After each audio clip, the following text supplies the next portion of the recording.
बड़ा हुआ तो क्या हुआ, जैसे पेड़ खजूर, पंछी को छाया नहीं, फल लागे अति दूर। तो नमस्कार मित्रों, आज हम आपसे एक ऐसी शख्सियत के बारे में बात करने जा रहे हैं जिनका कद थोड़ा छोटा था, जिस कारण से लोग उन्हें बहुत परेशान करते थे, चिढ़ाते थे और उनका मजाक उड़ाते थे।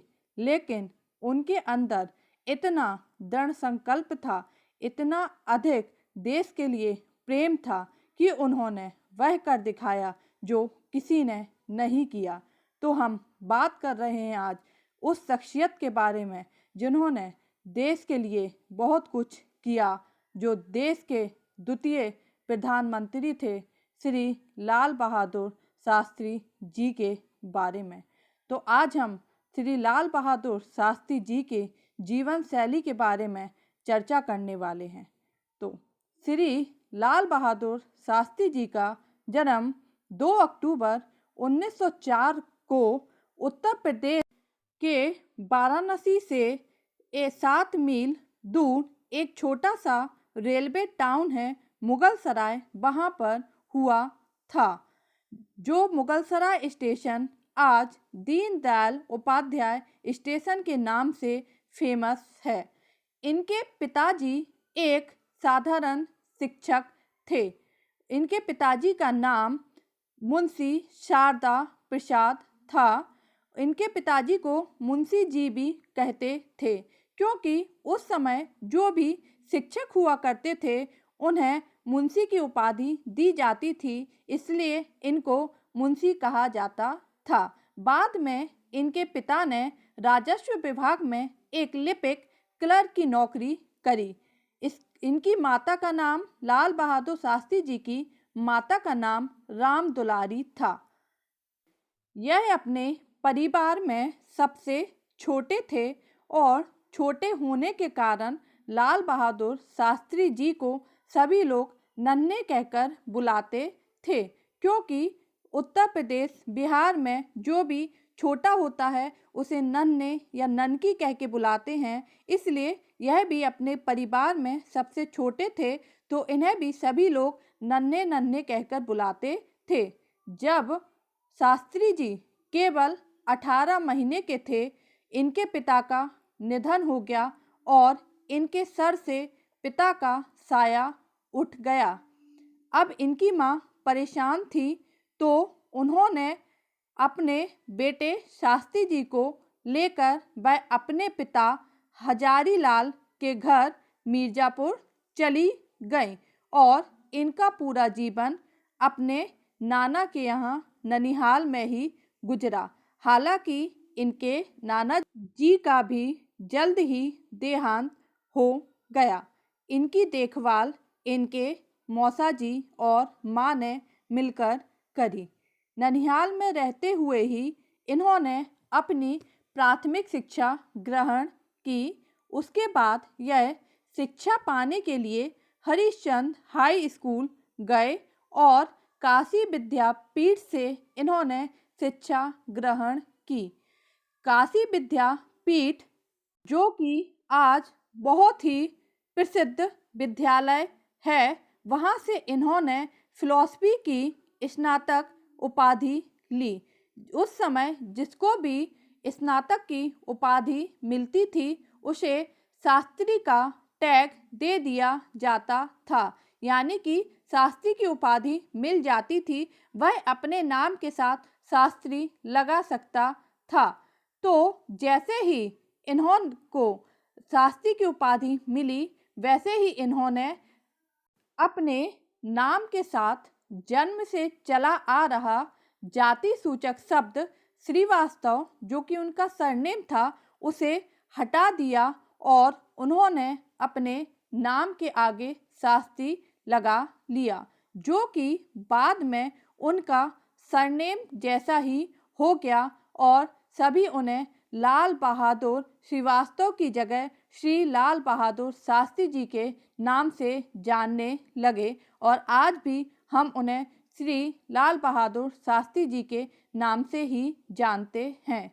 उन्होंने ऐसा क्यों किया? क्योंकि वह जात पात ऊंच नीच में विश्वास नहीं करते थे। वह हमेशा यही कहते थे कि सभी एक समान हैं, सभी भगवान के दिए हुए वरदान हैं, तो हम कौन होते हैं जो एक दूसरे में भेदभाव करें। इसीलिए उन्होंने अपना सरनेम श्रीवास्तव से हटाकर शास्त्री रख लिया था। 1928 में उनका विवाह मिर्जापुर के एक निवासी थे गणेश प्रसाद जी, उनकी पुत्री ललिता के साथ हुआ था। ललिता शास्त्री उनकी पत्नी थी।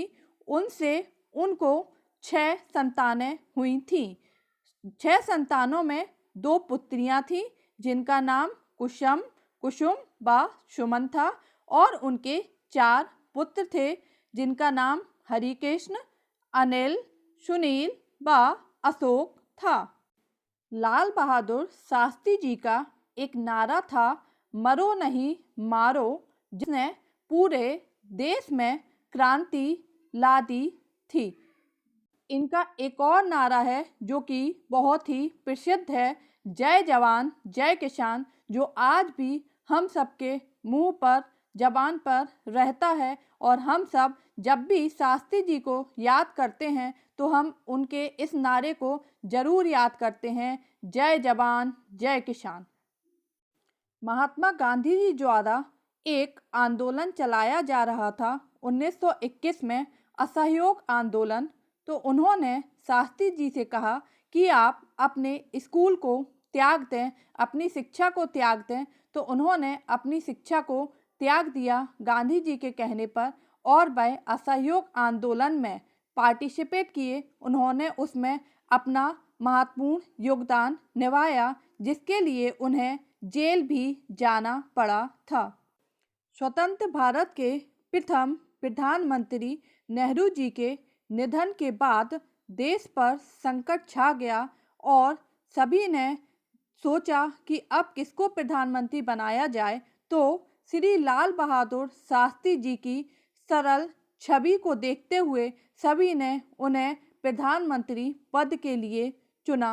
तो श्री नेहरू जी के निधन के बाद श्री लाल बहादुर शास्त्री जी ने द्वितीय प्रधानमंत्री के रूप में राष्ट्र की बागडोर संभाली, और उन्होंने लगभग 18 महीने तक प्रधानमंत्री की बागडोर संभाली, और उन्होंने यह समय बहुत ही अच्छे से व्यतीत किया और एक कुशल व स्वच्छ नेतृत्व देश को प्रदान किया।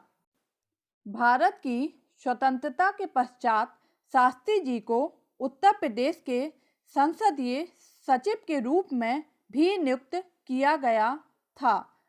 गोविंद बल्लभ पंत जी के मंत्रिमंडल के सदस्यों में उन्हें भी चुना गया और उन्हें पुलिस एवं परिवहन मंत्रालय सौंपा गया।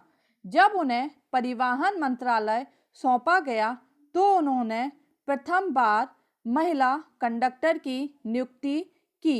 आज हमारे देश में कई सारी महिलाएं कंडक्टर हैं, तो इसका श्रेय भी श्री लाल बहादुर शास्त्री जी को ही जाता है।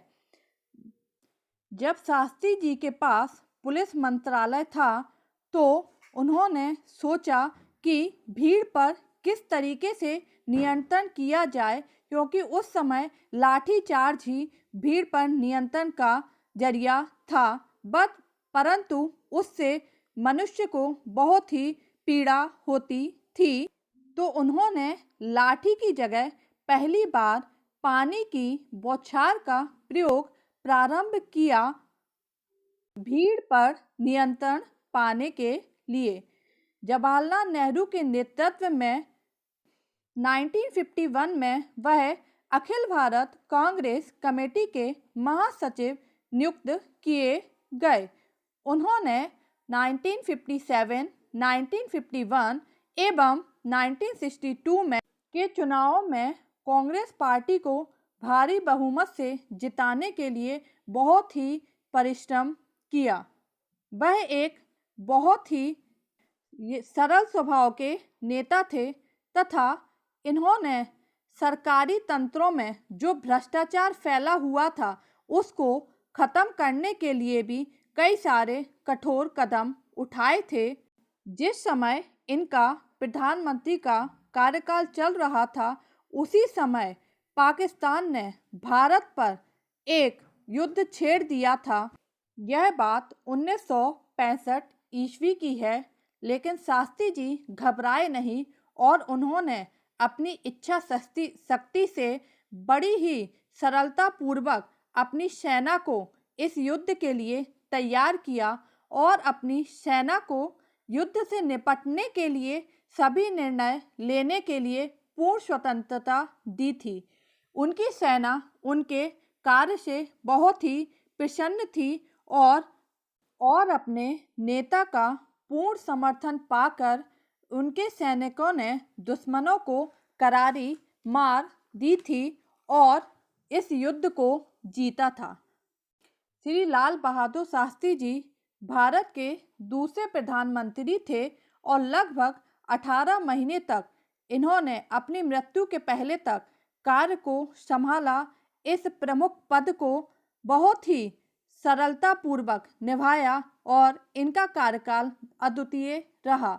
9 जून 1964 से लेकर इनकी मृत्यु 11 जनवरी 1966 तक लगभग 18 वर्षों तक इन्होंने प्रधानमंत्री के रूप में कार्य किया। शास्त्री जी बहुत ही सरल स्वभाव के नेता थे। यह हमेशा गांधी जी के पथ पर चलते थे और एक सच्चे गांधीवादी थे। इन्होंने अपना सारा जीवन सादगी से व्यतीत किया और अपनी पूरी जिंदगी गरीबों की सेवा में लगा दी थी। भारतीय स्वाधीनता संग्रामों में जितने भी महत्वपूर्ण कार्यक्रम थे या फिर आंदोलन थे, उन सभी में श्री लाल बहादुर शास्त्री जी की एक अहम भूमिका थी और जिसके परिणाम स्वरूप उन्हें कई बार जेल भी जाना पड़ा था। स्वाधीनता संग्राम के कुछ ऐसे महत्वपूर्ण आंदोलन हैं जिनमें इनकी भूमिका बहुत ही अहम थी, जैसे 1921 का असहयोग आंदोलन, जहां से इनका कार्यकाल शुरू होता है। 1930 का दांडी मार्च तथा 1942 का भारत छोड़ो आंदोलन। इन तीनों ही आंदोलन में श्री लाल बहादुर शास्त्री जी ने बहुत ही अहम भूमिका निभाई थी। ऐतिहासिक ताशकंद समझौता शास्त्री जी के द्वारा ही किया गया था, परंतु दुर्भाग्यवश इस समझौते के बाद ही उनका देहांत हो गया था। उनकी मृत्यु पर आज भी रहस्य बना हुआ है। सभी लोग कहते हैं कि उनकी मृत्यु हार्ट अटैक से हुई थी, बट कुछ लोग कहते हैं कि उनको जहर दिया गया था। यह आज तक रहस्यमय है। सादा जीवन, उच्च विचार की धारणा से परिपूरित उनका जीवन चरित्र सभी के लिए अनुकरणीय है। लाल बहादुर शास्त्री जी का जन्म एक साधारण से परिवार में हुआ था। उसके बाद भी उन्होंने कई सारे बड़े काम किए और देश के लिए हमेशा समर्पित रहते थे। श्री लाल बहादुर शास्त्री जी देश के एक सच्चे सपूत थे, जिन्होंने अपना संपूर्ण जीवन देशभक्ति के लिए समर्पित कर दिया था। उनका जीवन गांधी जी के असहयोग आंदोलन से शुरू हुआ था और स्वतंत्र भारत के दूसरे प्रधानमंत्री के रूप में समाप्त हुआ। देश के लिए उनके समर्पण भाव को राष्ट्र कभी नहीं भूल सकेगा। आज हम ऐसे नेता को नमन करते हैं और भावपूर्ण श्रद्धांजलि देते हैं। जय हिंद, जय भारत। तो दोस्तों, अगर आपको हमारी यह वीडियो पसंद आती है तो आप हमारे चैनल को सब्सक्राइब कर लें और वीडियो को लाइक ज़रूर करें। धन्यवाद।